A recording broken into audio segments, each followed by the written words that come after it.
Well, hello fellow fantasy readers, my name is Troy, and welcome back to the Fantasy Fanbase if you are returning, and welcome to the Fantasy Fanbase if you are new. Today we've got a gigantic book haul, 30 plus books. I am so excited to tell you about the books that I got. I am just really excited about reading nowadays, and I have been buying a lot of books. I've bought in 50 books this year, and I've only read 30 books, so that really tells you a lot about me as a reader. Try with two announcements. We're going live tomorrow from 1 p.m. Eastern Time to 2 p.m. Eastern Time. The other times will be listed on the screen, so you can pause if you need to check. And also, my new song, In Your Head, is out now. You can go stream it on Spotify, Apple Music, whatever. It's called In Your Head by Troy Warren. If you're excited to hear about the books that I bought, make sure to leave a like on this video, subscribe to our channel down below for more fantasy and book content, and leave a comment. How many books have you gotten this year? I would love to know. Alright, let's open up this first box. There's books in there. Alrighty, first up we have got Fairy Tale by Stephen King. This is my first book that I'm owning by Stephen King, the first book that I'm going to read by Stephen King, and I'm so excited because he is well renowned for being an amazing, amazing author. Stephen King goes into the deepest well of his imagination in this spellbinding novel about a boy who inherits the keys to a parallel world where good and evil are at war, and the stakes could not be higher for that world or ours. Charlie Reed looks like a regular high school kid, great at baseball and football, a decent student, but he carries a heavy load. His mom was killed in a hit-and-run accident when he was 7, and grief drove his dad to drink. Charlie learned how to take care of himself and his dad. When Charlie is 17, he meets a dog named Radar and her aging master, Howard Bowditch, a recluse in a big house at the top of a big hill with a locked shed in the backyard. Sometimes strange sounds emerge from that shed. Charlie starts doing jobs for Mr. Bowditch and loses his heart to Radar. Then, when Bowditch dies, he leaves Charlie a cassette tape telling a story no one would believe. What Bowditch knows and has kept secret all his long life is that inside the shed is a portal to another world. This sounds amazing. It seems like this is a good story between a dog and a dog's friend, Charlie. And this book doesn't give away too much. It gives away that there's a portal to another world, but that's it. So you're totally blind to what this new world is and what the problems are in this world. So I'm really excited to read this book. I'm so excited. I'm dying to pick it up. If He Had Been With Me by Laura Nolan. If he had been with me, everything would have been different. Autumn and Finn used to be inseparable, but then something changed. Or they changed. Now they do their best to ignore each other. Autumn has her boyfriend Jamie and her close-knit group of friends. Finn has become that boy at school, the one everyone wants to be around. That still doesn't stop the way Autumn feels every time she and Finn cross paths, and the growing nagging thought that maybe things could have been different. Maybe they should be together. And as time passes, Autumn realizes she might not get another chance to make things right before it's too late. First of all, this cover is gorgeous and it's so intriguing. I'm so excited to see what the meaning behind this cover is. Now, this isn't a fantasy book, but I do read a lot of romance, and so I'm really excited to take a peek into the lives of Autumn and Finn and see what's going on in there. Song of the Six Realms by Judy I. Lin. Oh, how this cover is gorgeous.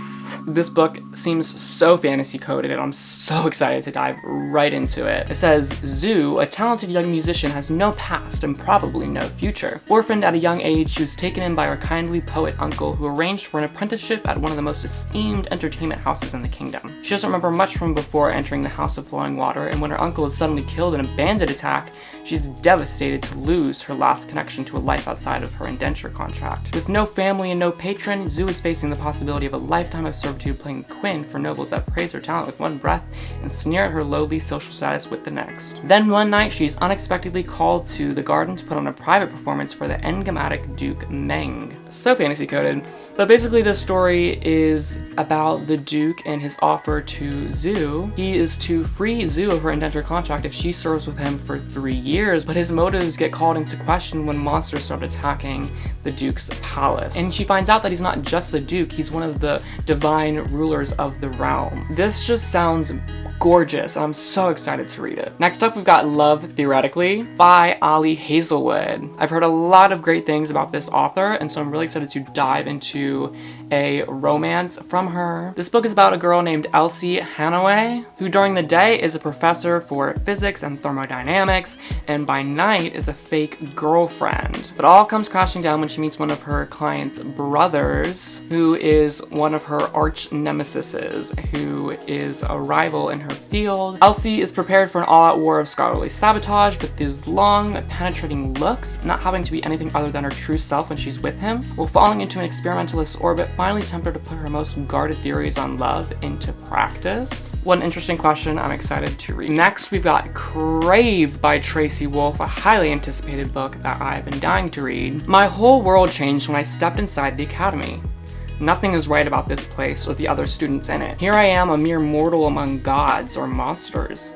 I still can't decide which of these warring factions I belong to, if I belong at all. I only know the one thing that unites them is their hatred of me. Then there's Jackson Vega, a vampire with deadly secrets who hasn't felt anything for 100 years. But there's something about him that calls to me, something broken in him that somehow fits with what's broken in me, which could spell death for us, because Jackson walled himself off for a reason, and now someone wants to wake a sleeping monster, and I'm wondering if I was brought here intentionally, as the bait. Sounds like a fun little vampire story. I'm excited, because I haven't really read a vampire story before, so I am dying to read this series. It's a long series, and their books are quite long as well. As you can see, it's quite a thick book, but I'm excited to dive into this series when I get the chance. We've got another book by Tracy Wolff, Sweet Nightmare. The scariest school on earth is about to experience real fear. Most schools are about being the best. This school, it's about being the worst. Calder Academy is where the rogue paranormals go.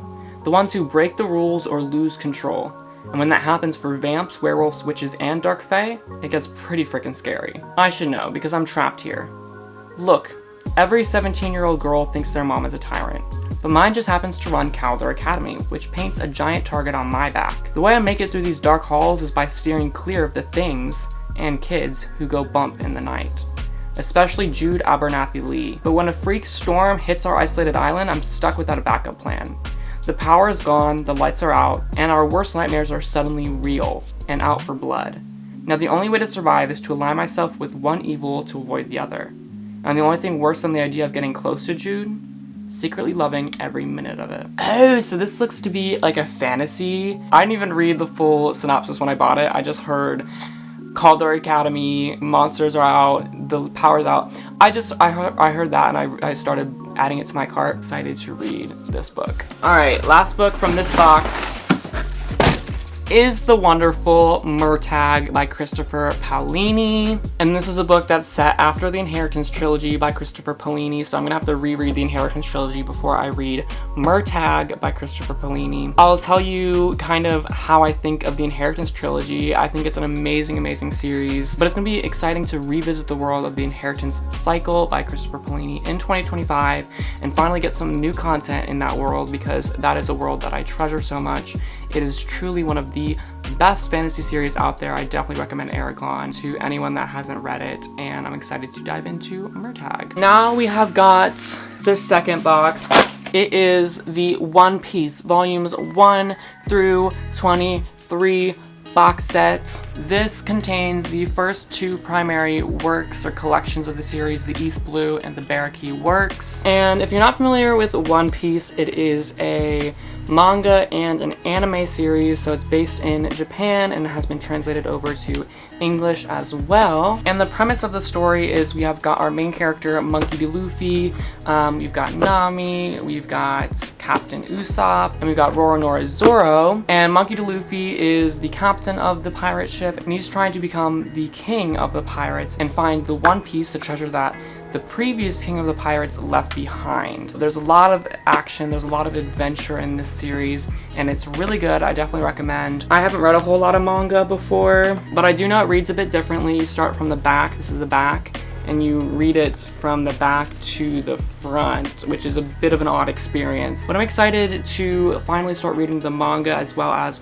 watch the anime. I have watched about 50 episodes of the anime, and I'm finally going to be getting caught up with the manga as well. But yeah, this is a cool box set because it actually has a Velcro strap that you can unbox the books with, and it also has this neat little handle that you can carry the box around if you need to, and it's also nice because it includes an extra comic and a poster, so that's really cool. But yeah, this is going to be my life in 2025. I'm going to be starting the One Piece manga, basically just like a comic book, and reading a bunch of it, so I'm really excited about that because I do love the show a lot. But that is going to wrap up this video, y'all. I hope you enjoyed me hauling some new books and some new manga. It's really cool, and I would really appreciate it if you did leave a like on this video for more content like this. Subscribe down below and hit the notification bell so you get notified every time we upload more videos. Comment down below how many books have you gotten this year, and share this video with a friend who also likes reading. But that's gonna wrap it up for me, guys. Thank you so much for watching, and have a great rest of your day. Bye, love you.